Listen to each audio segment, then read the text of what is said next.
बिस्मिल्लाहिर्रहमानिर्रहीम। अस्सलाम वालेकुम नाज़रीन, आप यूट्यूब चैनल देख रहे हैं। मैं इमरान खान हूँ। खित्ते की सूरत हाल लगातार बिगड़ी हुई है, अभी तक हालात ठीक नहीं हो रहे। हम आपके साथ तमाम चीज़ें शेयर कर देते हैं। पाकिस्तान के हवाले से बड़ी परेशान कुन इतलात हैं। ईरान के बाद सबसे बड़ा नुकसान पाकिस्तान में हुआ है, वो कैसे हुआ मैं पाकिस्तान की तफसीलात आपको बाद में बताता हूँ, लेकिन पहले ईरान और अमेरिका की लड़ाई के हवाले से इस वक्त तक की जो ताज़ा तरीन सूरत हाल है वो मैं आपके सामने रखने वाला हूँ। लड़ाई में बहुत सारे और ममालिक अब कूदना शुरू हो गए हैं, जिनमें सबसे पहले बरतानवी वजीर आजम ने अमेरिका को अपनी मिलिट्री बेसिस ईरान पर हमलों के लिए इस्तेमाल करने की इजाज़त दे दी है।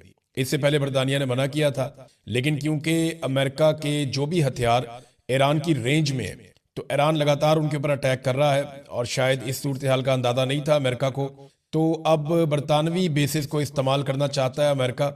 उससे ज़रा फ़ायदा ये होगा कि कुछ बेसिस ईरान की रेंज से बाहर है।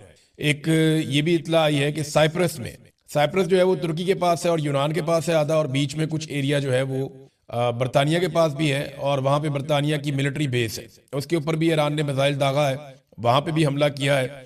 और फ्रांस, जर्मनी और बरतानिया का एक मुश्तरका बयान भी आया है, यानी अब ये ममालिक आहिस्ता आहिस्ता इस जंग का हिस्सा बनने की तरफ आ रहे हैं। ये जो मुश्तरका बयान है, इसमें इन ममालिक ने कहा कि जरूरत पड़ी तो ईरान के खिलाफ दिफाई कार्रवाई करने का पूरा हक रखते हैं, यानी हम भी एक अस्करी कार्रवाई कर सकते हैं ईरान के खिलाफ।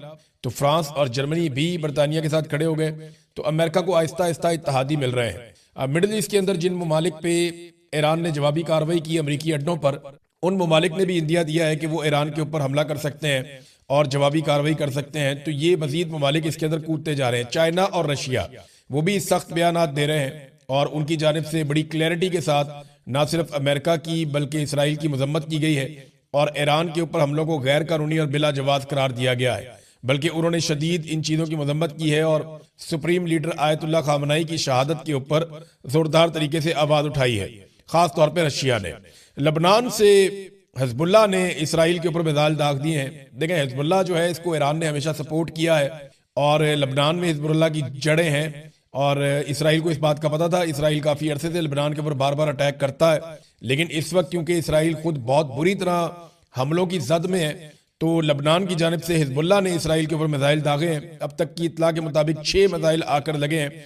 ये सूरत हाल है, जो बाकी ममालिक इसमें आहिस्ता आहिस्ता कूद रहे हैं, इसका हिस्सा बन रहे हैं। ईरान पर हमले बहुत शिद्दत से हो रहे हैं, दूसरी जानिब ईरान भी मिसाइलों की बारिश कर रहा है। अब कुछ मनाजिर ऐसे देखे हमने, जो लोग वीडियोस बना के ये दिखा रहे हैं कि ईरान ने इसराइल के ऊपर बाद टाइम पे ऐसा दिखाई दिया जैसे मिसाइलों की बारिश कर दी। बहुत ज्यादा मिसाइल जाकर गिरे हैं, और जो कतर के अंदर अमरीकी बेसिस हैं वहां पे बहुत ज्यादा ईरानी मिसाइल जाकर गिरे हैं। और कुछ मिसाइल अब वो ये बता रहे हैं कि पहले जो मिसाइल आ रहे थे उनकी रफ्तार और तरह थी, वो दिखाई भी दे रहे थे, लेकिन अब जो मिसाइल आ रहे हैं वो तो दिखाई भी नहीं देते, बहुत रफ्तार से आ रहे हैं। उनका सिर्फ धमाका सुनाई देता है और वो सिर्फ आवाज आती है उनकी।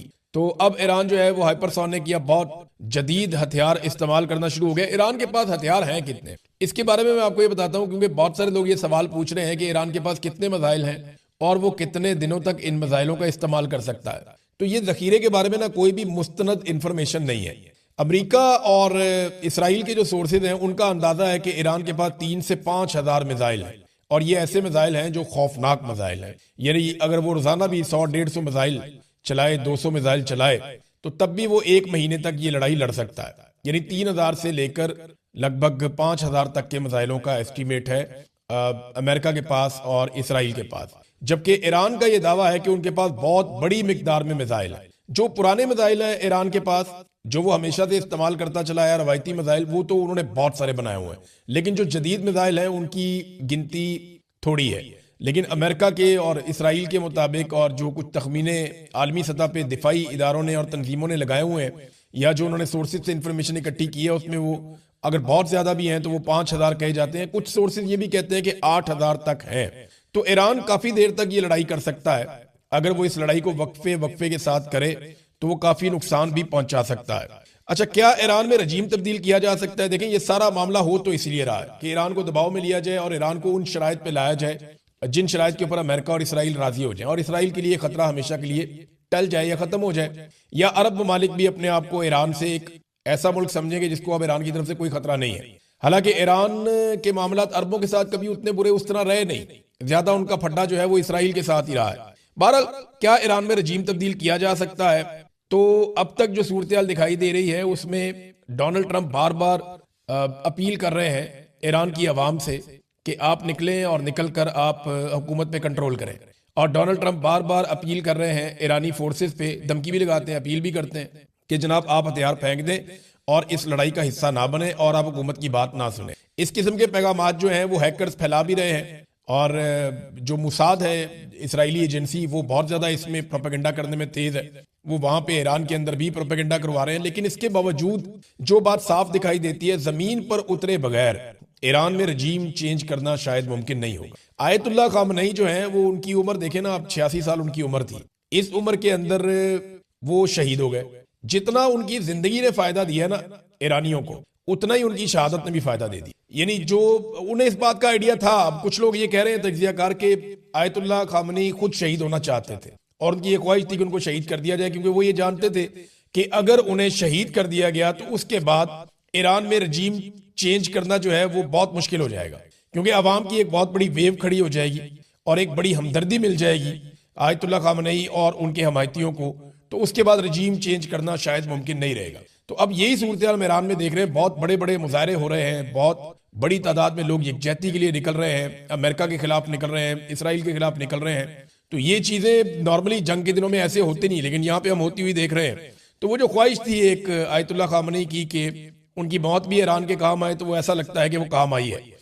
तो ईरान में अगर रजीम तब्दील करना है तो ग्राउंड पे फोर्सेस को उतारना पड़ेगा और फिर एक लंबी लड़ाई के नतीजे में ही रजीम तब्दील हो सकता है। और अभी आप वैसे कुछ कह नहीं सकते, बहुत कंफर्म इत्तला आप नहीं दे सकते, क्योंकि ईरान के अंदर एक बागियों का या आप कह लें गद्दारों का भी एक बहुत बड़ा हुजूम है।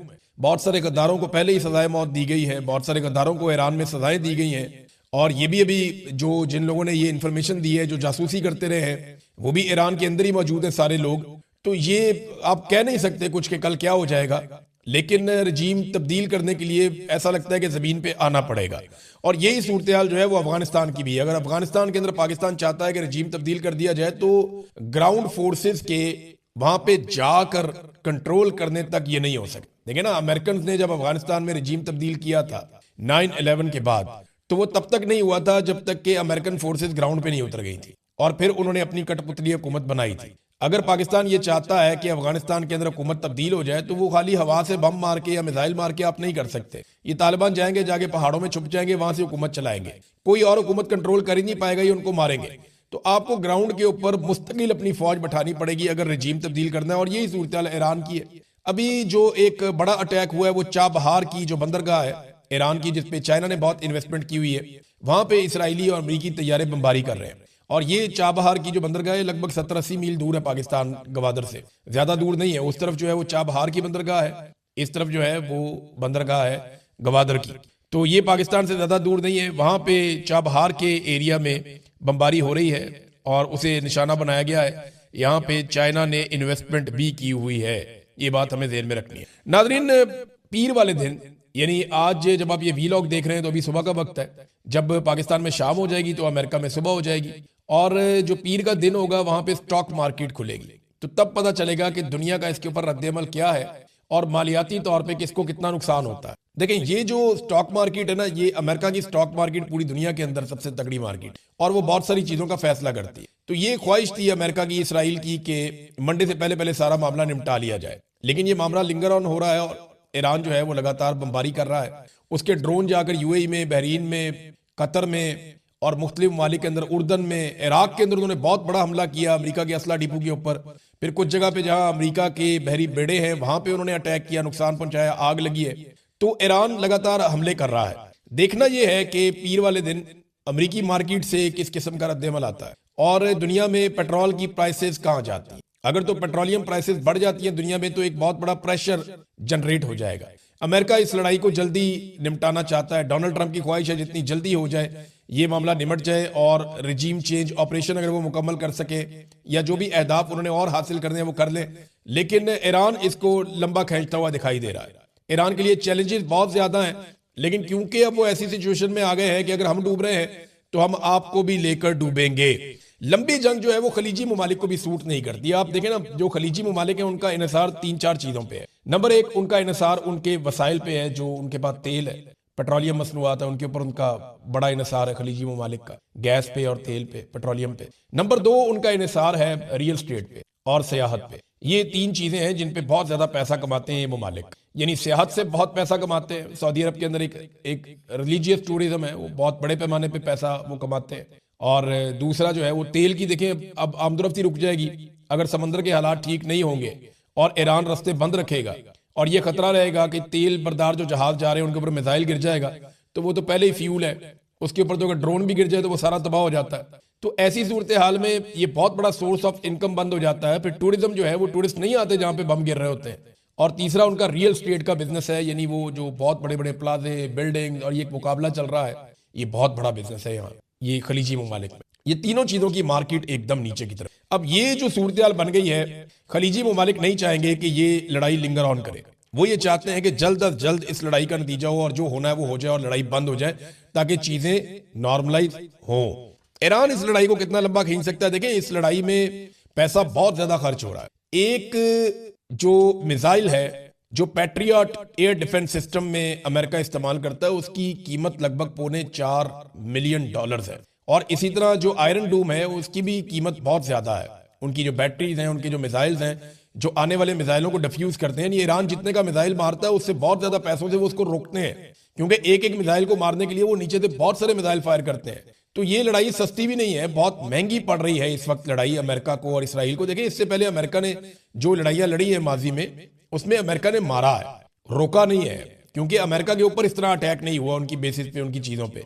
अब इस मरतबा ये उल्टा सिलसिला चल रहा है, तो उनको बहुत महंगी ये लड़ाई पड़ रही है और लगातार वो रोकने की कोशिश कर रहे हैं। अब आ जाए नाज़रीन, पाकिस्तान के अंदर सूरत हाल क्या है और किस तरफ जा रही है।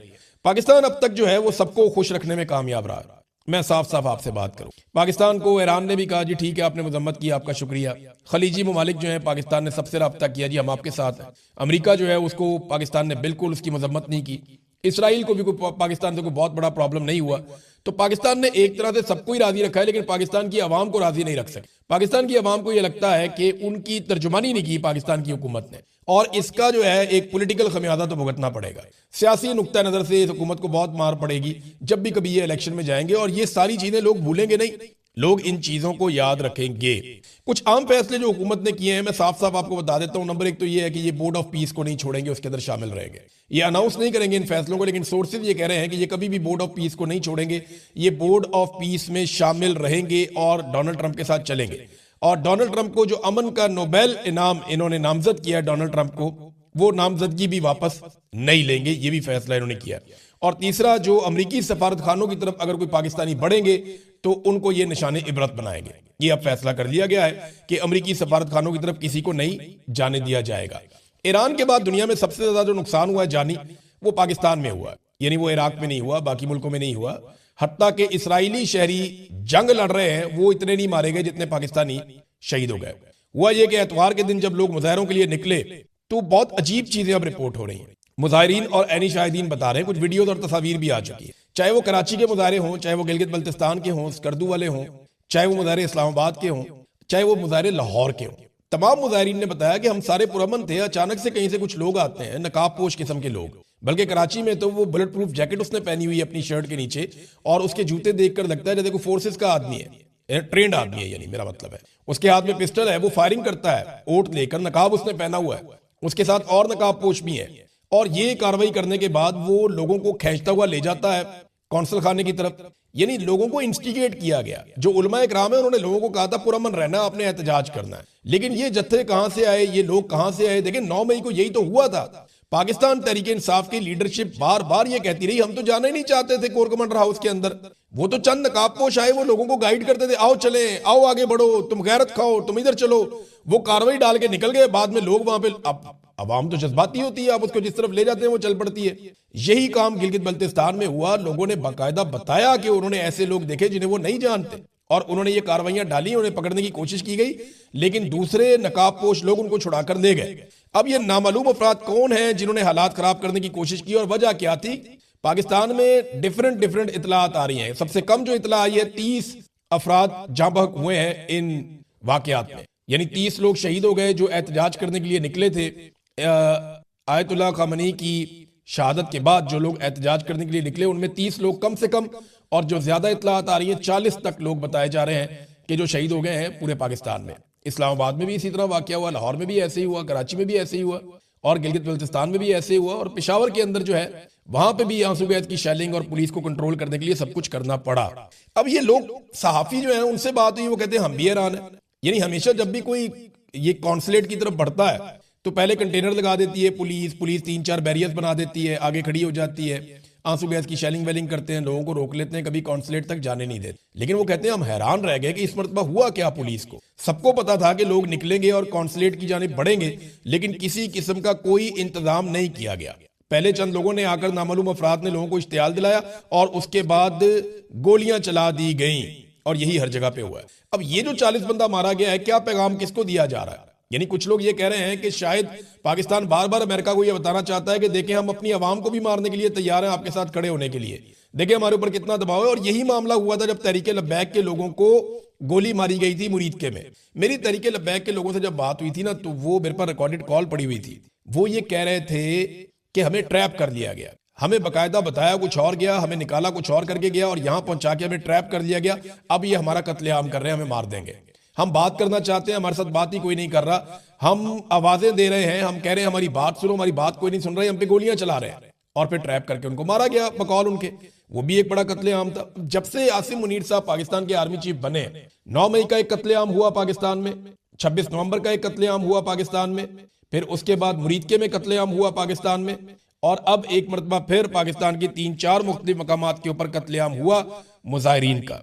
ये हमने माजी में कभी ऐसे नहीं देखा था। अच्छा नाज़रीन, एक और खबर भी आ रही है कि जियो और ARY वगैरह को हैक कर लिया गया और उसके ऊपर कोई पैगाम चला दिया गया। तो मैं सादी सादी एक बात आपको बताता हूँ कि जियो और ARY हैक हो गए थे रिजीम चेंज ऑपरेशन के फौरन बाद। इन्हें कंट्रोल कर लिया गया था, और ये तब से लेकर अब तक हैक नहीं, कंट्रोल्ड ही है। अब ये जो मर्जी कर लें, जैसी मर्जी बात करें, इससे इनकी क्रेडिबिलिटी वापस नहीं आएगी। ये अपनी क्रेडिबिलिटी लूज कर चुके हैं। इन्होंने झूठ बोल बोल के अवामी राय कभी बताई ही नहीं, अवामी इश्यूज के ऊपर कभी बात ही नहीं की। बड़ा लंबा अरसा हो गया, जो इन्हें मिलिट्री एस्टेब्लिशमेंट कहती है ये वही करते हैं। तो बड़े लंबे अरसे से है कुछ, तो ये अब एक कहानी सुनाई जा रही है, पता नहीं इसमें कितनी हकीकत है। बहरहाल अगर हैक हुए हैं तो ये तो बहुत पहले से हो। अब तक के लिए इतने, अपना ख्याल रखिएगा अपने चैनल का।